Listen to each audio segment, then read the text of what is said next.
Did you know that there is at least twice as much information on why projects fail than why projects succeed? Risk aversion is a common behavior developed by human beings, and project managers are not an exception. And our hardwired desire to improve our chances of survival is the result of evolutionary adaptation. But if you want to succeed in your career and not just to survive, then you have to refocus your mindset.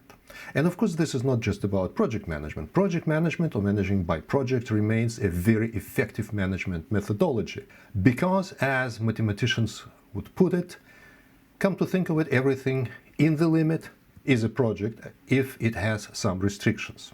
However, today, in our fast-paced and knowledge-intensive business environment, quite a few things about the traditional project management have to be revisited. In this video, we'll talk about practical steps and behavioral changes that project manager must adopt in order to achieve success in the knowledge economy. The three key project success factors today are the lean mindset of the project manager, meaningful purpose and clear dominant strategy of the project, and aligned project team. When you're working with a highly sophisticated product and an advanced, highly qualified team, the best way forward is to treat your project as a personal startup. A lean startup, if you will, with project manager effectively adopting the role of a lean CEO. This approach allows you to be genuinely agile and adapt to changes quickly, while at the same time deliver on all your milestones and commitments. So if you want to deliver your project with flying colors, adopt and embrace this new role of the lean CEO, business owner and founder of your project. Taking ownership, of course, implies accepting more responsibility, and with more responsibility comes more risk, and we're hardwired risk averse. But in real life, your reward is always correlated to the amount of risk you are willing to take, so you have to change your mindset and to be able to accept more risk in order to be successful. Even with a new CEO hat firmly on your head, you cannot guarantee success unless your team supports you and is as engaged as you are in the project. And there's no more engaged team than a team of volunteers. To become one, your team requires the why to work for. In other words, they need a clear, meaningful, and engaging purpose that the entire team can get behind. Consider this old fable. A traveler passes a construction site and sees three men doing more or less the same job. So he asks the first man, "What are you doing?" and gets a reply, "I am laying bricks." He goes on to the second guy and asks the same question, and the guy said, "I'm building a wall." Finally, he gets to the third guy and asked, "What are you doing?" and the guy said, "I'm building a cathedral." Using today's vocabulary, the three stonemasons were respectively disengaged, not engaged, and engaged. If these guys were on your project team, do you have any doubts as to which of them will be the most engaged and productive? As a lean CEO of the project, you have a great impact on how your team works. Use your influence, work with your sponsor, and make sure that you come up with a purpose that will motivate your team. Hand in hand with the purpose comes project dominant strategy. Usually project will follow one of the three strategies, main strategies, or actually a combination of them. The first one, the most obvious, is cost strategy, is to generate and increase profit. Second is technology, which is the project is about proof of concept or testing new product functionality. And the competitive strategy is that the whole project is to unseat your competition and improve your market share. Note that your role as project manager or even as a lean CEO is not to define the strategy or to defend the strategy. You must clarify the strategy with your sponsor and make sure that you understand it the same way as your sponsor understands that, which means that you understand the strategy and the direction of your organization. And when you are sure that you are aligned, then you deliver the purpose and strategy to your team. The PMBOK mentions strategy multiple times, like procurement strategy, engagement strategy, risk management strategy, but never project dominant strategy. And too bad, because in our fast-paced environment, it's absolutely important that every team member understands, knows, and internalize the project strategy. Because without that, every decision to be taken on a daily basis, even a yes-no type of decision, will slow down the project success. If the purpose is meaningless to you, or if you are told that the project strategy is everything, then most probably you won't get your team's commitment.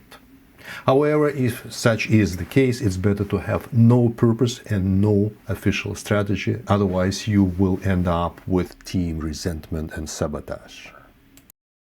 Unfortunately, having a bogus purpose and mission statement and unclear strategy is a very common situation in many projects and organizations, and that's exactly why many projects fail. In the knowledge economy, when knowledge has become the key production factor, the alignment of the team with its business environment has become critical. Aligned or cohesive teams are incredibly more productive and creative, while misaligned teams may be completely dysfunctional even if their technical skills and background are identical. Even if you have a good and honest purpose and realistic strategy, your team may still find them foreign, because to be engaging, the purpose must resonate with the team members' personal values. This is what makes or breaks the team members' engagement. And this is where the focus of you as Lean CEO must be. One way to assess your team's alignment is to run a cultural survey. With my clients, I use Q7 Culture Compass. The Q7 tool is based on a well-established theory supported by research data, and the tool is very easy to use. The output of 1-minute survey is a values map that gives you a visual representation of your team's alignment within the team or with other teams and with the company values. It also gives you a numerical value of the alignment within the team or within the organization. As a real-life project manager, you will often face a situation where the team has already been assigned to your project based on their availability and nominal technical skills. Although you may not have the authority to replace your people, it's still good to run a survey and figure out what is your core team that you can rely on and who are the misfits that may probably need to be weeded out as soon as possible. Experience shows that a group of people, I cannot call them a team of people, assigned to a project solely on the basis of their differences, physical and psychological, has the lowest chance of success. This misalignment results in frustration and poorly delivered project, if delivered, and usually stems from a poor corporate culture.